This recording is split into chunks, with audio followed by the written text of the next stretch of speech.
Cordial saludo, tutor. Mi nombre es Julián David Casas, estudiante de Ciencia Política de Ciudad Colomoso. El día de hoy mi, voy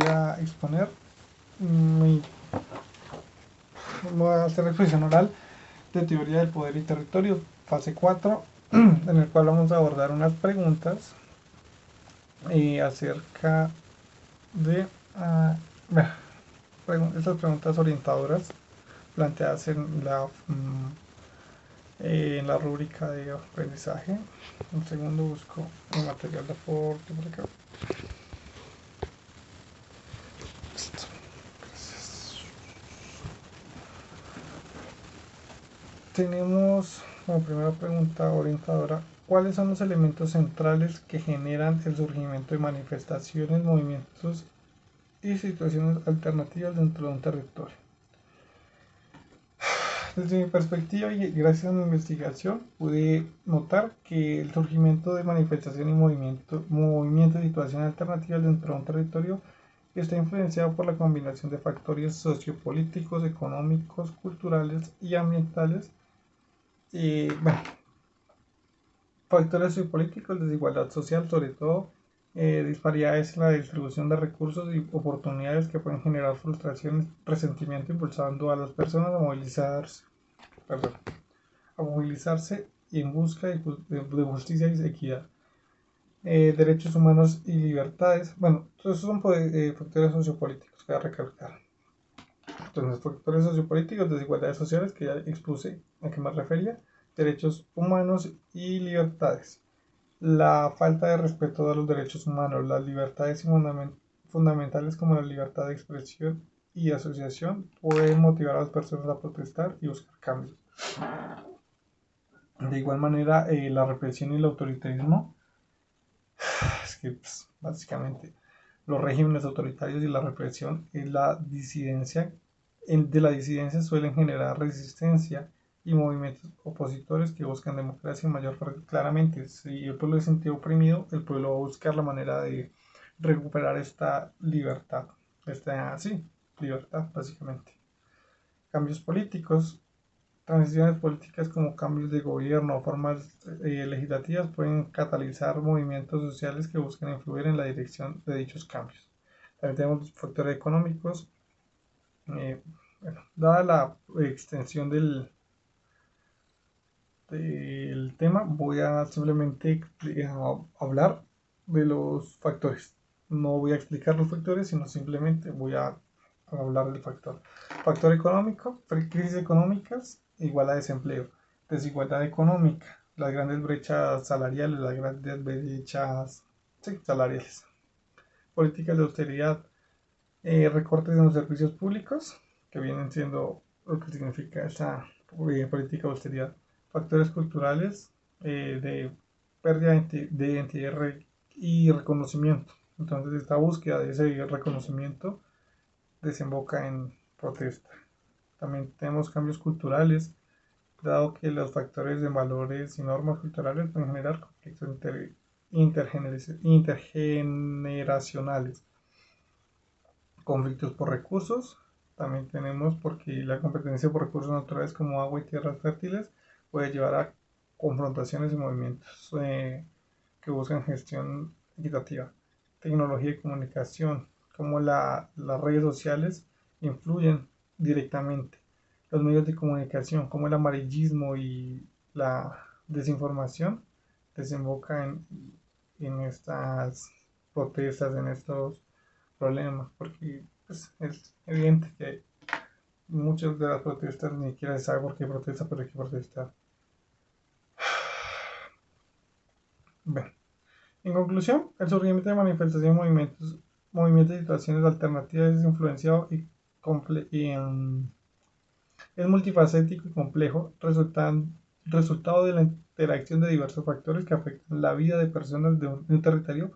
Cada movimiento tiene su propio contexto y dinámicas, pero comparten características de ser respuestas condicionales percibidas como injustas o insostenibles. Siguiente pregunta: ¿cómo se puede describir al movimiento que caracteriza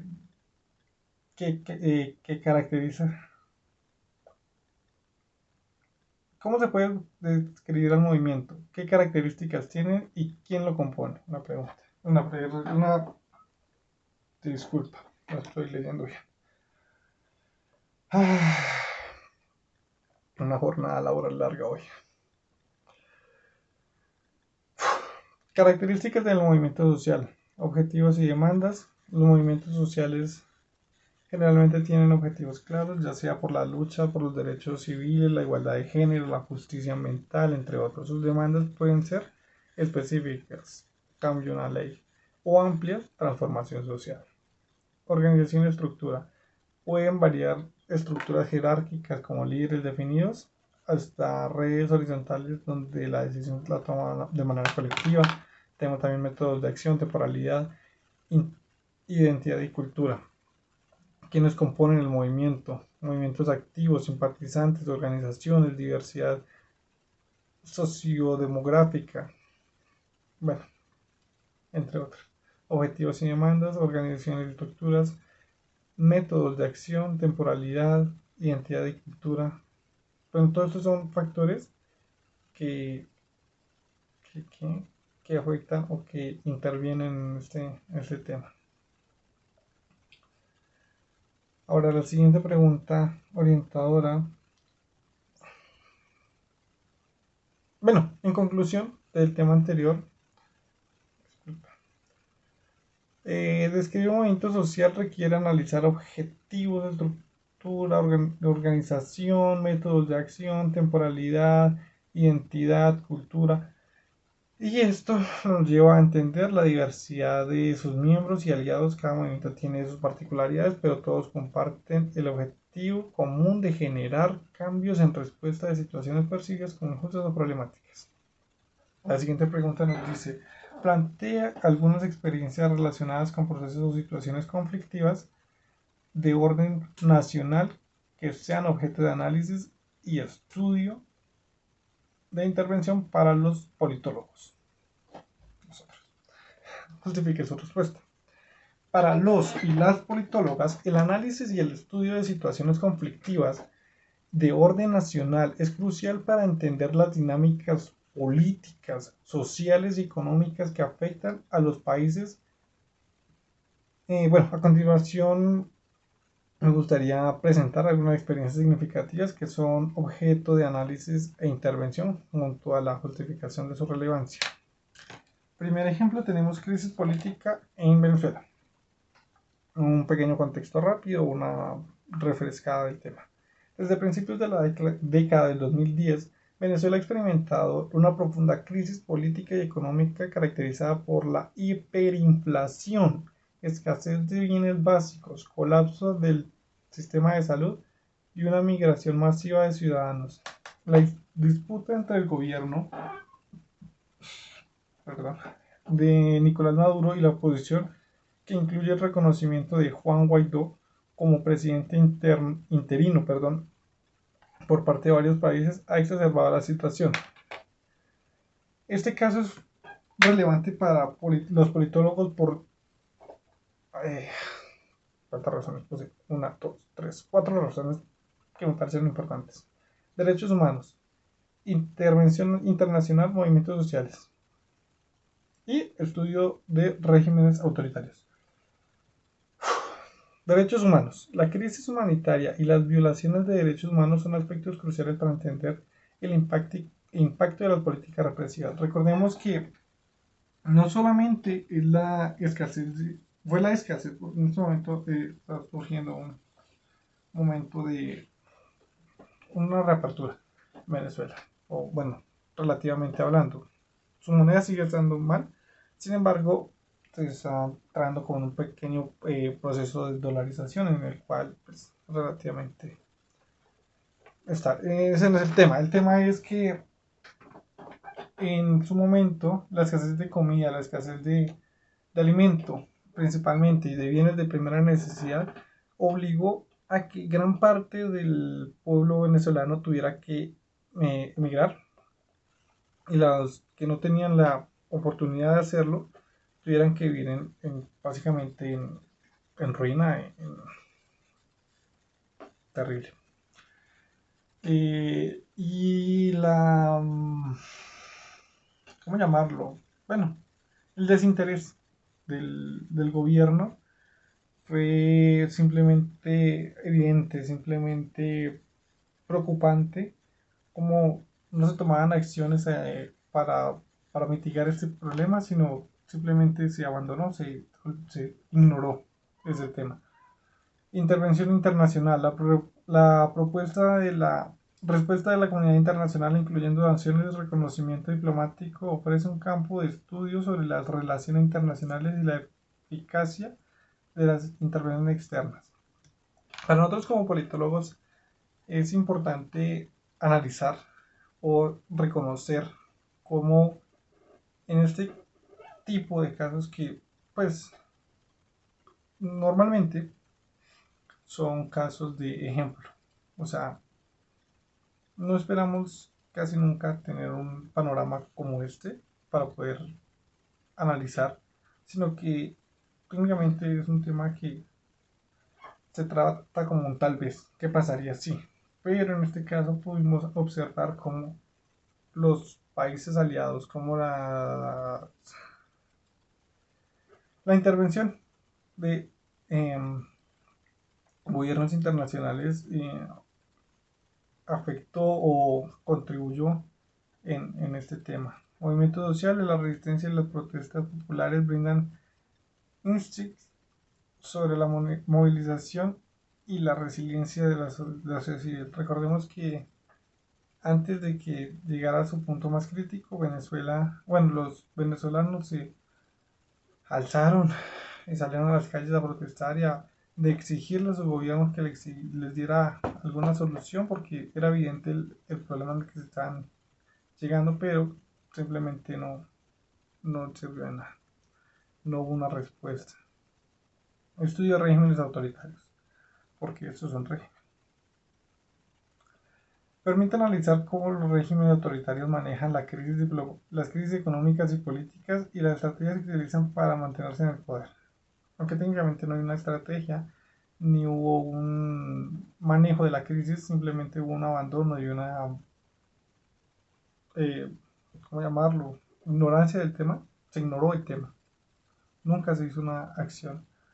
Pues ocasionalmente se habló de posibilidades, pero nunca se concretó nada, entonces es eso.